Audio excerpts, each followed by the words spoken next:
అలాగే నా మీద సామాజిక మాధ్యమాల్లో కానీ వైసీపీకి అనుకూలందరూ రెచ్చిపోయి పిచ్చి పిచ్చి వాగుళ్ళు వాగితే మర్చిపోయే వ్యక్తిని కాదు, అది కూడా గుర్తుపెట్టుకోండి. సజ్జల రామకృష్ణారెడ్డి గారు ఒకటే చెప్తున్నా, మా అన్న చిరంజీవి గారి జోలికి రాకు నువ్వు. అజాత శత్రువు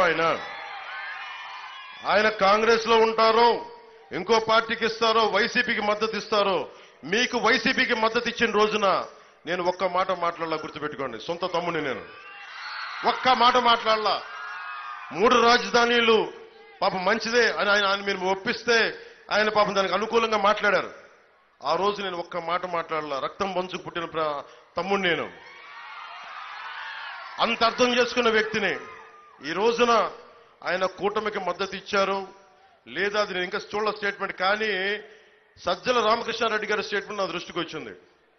సజ్జల రామకృష్ణారెడ్డి గారు, మా అందరి ట్యాక్స్ రూపంలో నువ్వు డబ్బులు తింటూ, ఈ మధ్యన కేంద్ర ఎన్నికల సంఘం కూడా చెప్పింది మీరు పార్టీలకి మాట్లాడకూడదని.